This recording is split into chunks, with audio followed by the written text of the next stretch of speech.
สวัสดีครับร้านนวลจันทร์คาร์ออดิโอนครสวรรค์วันนี้จะมารีวิว Pioneer นะครับตัวที่มันเขาบอกว่ารองรับแอป Android Auto นะครับซึ่งเป็นแอปที่ไม่มีอยู่ใน Play Store นะครับก็คือเป็นแอปที่ยังไม่ได้เปิดให้ใช้งานในประเทศไทยนะครับแต่เครื่อง Pioneer เขารองรับมาแล้วเราก็ต้องหาวิธีการให้มันใช้ได้ก่อนไหนๆเครื่องมันก็ใช้งานได้แล้วนะครับพอดีโทรไปถามบริษัทแล้วเขาไม่มีข้อมูลให้นะครับก็เลยมาหาวิธีเอาเองอันนี้จะเป็น Samsung เวอร์ชันของ Android นะครับเป็นเวอร์ชัน7แล้วคืออัพแล้วนะครับปกติถ้าเป็นเวอร์ชัน5กับเวอร์ชัน6เนี่ยมันจะค่อนข้างใช้ไม่ยากนะแต่ถ้าเป็น7เนี่ยมันค่อนข้างแบบละเอียดหน่อยคือแอปAndroid ของตัวโทรศัพท์มันฉลาดแต่ผมก็ทำไม่ได้แล้วล่ะเดี๋ยววันนี้จะมารีวิวให้ดูครับสำหรับใครที่ชอบคุณภาพเสียงของ Pioneer นะครับซึ่งอันนี้จะมีจอ Android ให้ดูอยู่3ตัวอันนี้เราไม่ขอรีวิวไม่ขอเอ่ยถึงแล้วกันนะครับสำหรับคนที่ชอบโหลดแอปก็ไปใช้ Android เลยครับ Android แท้ๆเลยครับแล้วก็จะมีทั้งเวอร์ชัน5นะครับเวอร์ชัน6เวอร์ชัน7ก็คุณภาพตามราคาเลยครับว่า7ก็จะแพงหน่อยเพราะว่า7ก็จะเป็นเวอร์ชันเดียวกับโทรศัพท์นะครับจากที่ขายกันทั่วไปก็จะเป็นเวอร์ชัน 5.1 กับเวอร์ชัน6นะครับอันนี้ผมมีเวอร์ชันล่าสุดกับผมก็มีครับอันนี้เมื่อตอนที่ Pioneer ครับวิธีการใช้ Android Auto นะครับก็คือเครื่องเขารองรับนะครับแต่ว่าเราก็ต้องทำให้มันใช้ได้ที่ไหนก็ถ้าลูกค้าชอบคุณภาพเสียงนะครับแต่ว่าอยากไหนๆก็ซื้อมาแล้วทำให้มันใช้งานได้คุ้มค่านะครับก็จะมีวิธีการใช้งานก็คือเสียบสายชาร์จปกติของเรานะครับเข้าไปที่โทรศัพท์ Samsung ปึ้งนะครับเห็นไหมฮะเมื่อกี้พี่นนท์โทรมาครับเสียบไปปุ๊บหน้าจอมันก็จะตัดไปเริ่มจากเครื่องเปล่าๆที่มันไม่มี GPS นะครับก็จะพอเป็น Android Auto ปุ๊บอันนี้ Android ก็จะออกแบบมาสำหรับใช้ในรถยนต์โดยเฉพาะเลยครับก็คือ1ก็จะมีแผนที่ครับแผนที่ใช้งานเป็น Google Map ใช้คำสั่งเสียงนะครับไม่มีแป้นพิมพ์เวลาจะใช้งานก็คือพูดไปเดี๋ยวเขาก็จะค้นหาให้นะครับ2เป็นเบอร์ที่โทรเข้าโทรออกนะครับแล้วก็แป้นพิมพ์สำหรับโทรออก3ตุ่มโฮมแล้วก็4ฟังเพลงออนไลน์จากไหนใช่ไหมครับก็คือฟังเพลงจากSpotify ครับเป็นแอปของ Google Map นี่แหละเพลงในนั้นก็เยอะแยะไปหมดเลยครับแล้วเราจะเลือกเพลงยังไงเยอะแยะวัดไหวใช่ไหมฮะมันก็จะมีให้เลือกนะครับเล่นมันก็จะมีอยู่เล่นล่าสุด Collection แล้วก็แล้วแต่อารมณ์อันนี้ต้องเข้าไปสมัครใช้งานนะครับแต่ว่าไม่ได้เสียสตางค์อะไรครับอันนี้จะเป็นใช้งานเป็นคำสั่งเสียงถ้าเราไม่รู้จะฟังเพลงอะไรแต่เราอยากฟังแล้วก็พูดไปเลยครับชื่อศิลปินแปะไปที่ไมค์นะครับ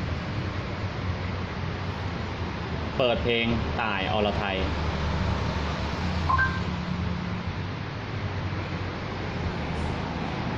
จัดให้เลยขอให้เล่นเพลงมาเลยครับมีมาให้ฟังจะฟังเพลงอะไรก็บอกเข้าไปก็ได้ครับพิมพ์ไม่ต้องพิมพ์หามันไม่มีแป้นพิมพ์นะครับเป็นคำสั่งเสียงอย่างเดียว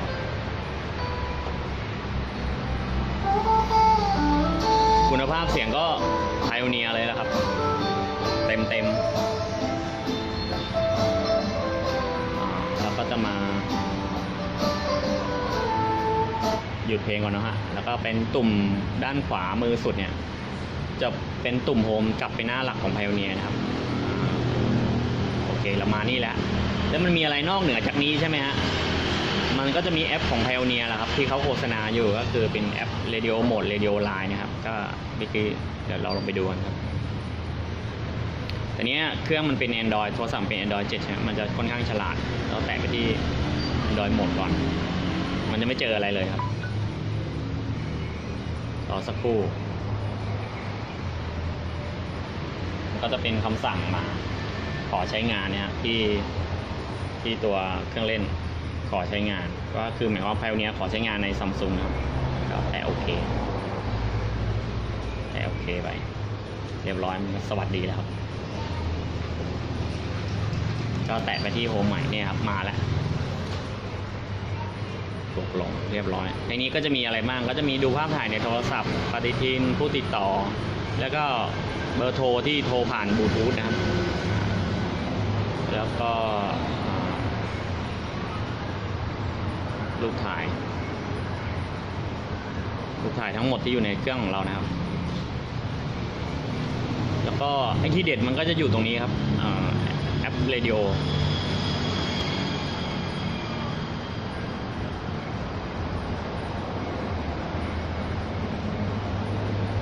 แป๊บนึง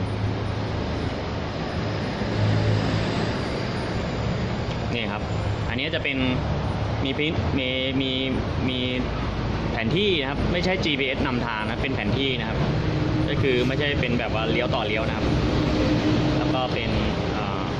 สมุดบันทึกแล้วก็อุณหภูมิอะไรอย่างเงี้ยครับก็แผนที่นะครับมันก็ใช้งานได้เหมือนกันนะครับแต่ว่ามันไม่ได้บอกเลี้ยวต่อเลี้ยวนะ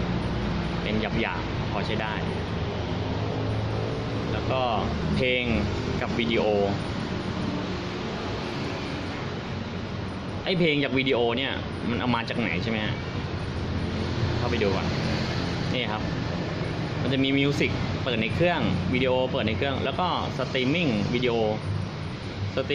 อคืออะไรก็คือง่ายๆเลยคือมันคือ YouTube อะครับดู YouTube ได้แล้วนะครับใน Pioneer นะครับเดี๋ยวลองแตะไว้เลยครับเพิ่งสตรีมมิ่งนี่ครับ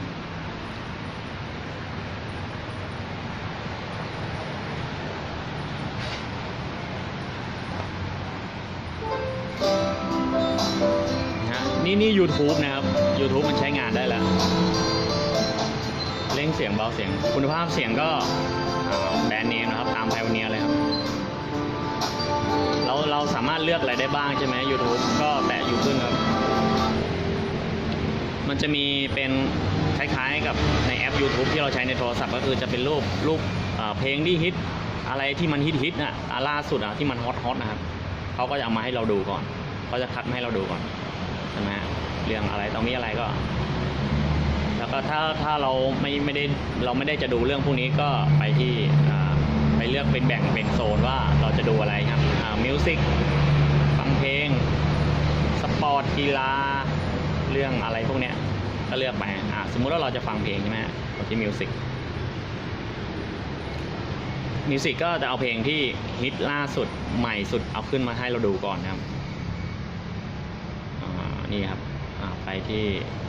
ตอนนี้ก็บอยพนมเขามาใหม่ครับแล้วก็ไม้แตะไม้ดูครับ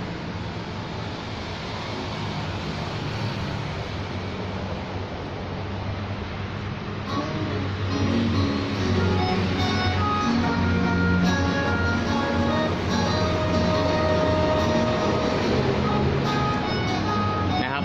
หน้าจอโทรศัพท์ก็จะขึ้นประมาณนี้นะครับไม่มีอะไรเขาไม่ได้ให้เราใช้ละเหมือนโทรศัพท์เนี่ยเอาไปติดแขวนไว้ทำที่เสียบวางแล้วก็ไอ้ตัวนี้ก็เราทำงานด้วยการชาร์จด้วยแล้วก็ส่งข้อมูลด้วยภาพจาก YouTube ก็คือใช้จากในอินเทอร์เน็ตของมือถือของเรานี่แหละครับ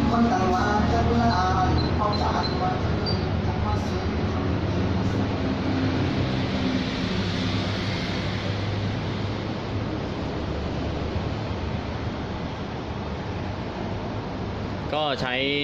อินเทอร์เน็ตจากมือถือของเรานี่แหละครับมันยังใช้งานผ่านอินเทอร์เน็ตอยู่นะครับก็คือยังใช้ในส่วนของเราอยู่กลับไปสลับแล้วเราจะสลับไปที่Android Auto เลยได้ไหมก็กดที่ตุ่มที่เขาให้มานะใส่ปุ๊บนี่ครับเลือกใช้เป็น Android Auto นะครับก็สลับไปนี่ครับตุ่มAndroid Auto กลับมาใช้หน้าเดิมใหม่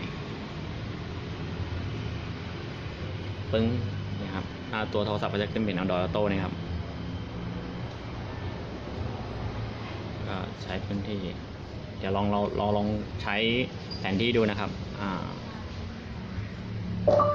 นำทางไปชัยนาท จากตำแหน่งที่คุณอยู่ไปถึงชัยนาทใช้เวลาเดินทางด้วยรถยนต์ 53 นาทีเมื่อการจราจรเบาบาง เรียบร้อยเห็นไหมฮะก็สนใจก็สอบถามได้นะครับถ้าสนใจเครื่องเล่น Pioneer แบบเน้นคุณภาพเสียงด้วยครับมันยังเล่นแผ่นได้แล้วก็มันโหลดแอปไม่ได้นะครับแต่ว่าก็คือใช้งานหลักๆบนรถยนต์ได้ค่อนข้างโอเคสิ่งที่เราจำเป็นนะแล้วก็แผนที่ก็จะเป็นของ Google Map โอเคครับขอจบคลิปไว้เพียงเท่านี้ครับสวัสดีครับ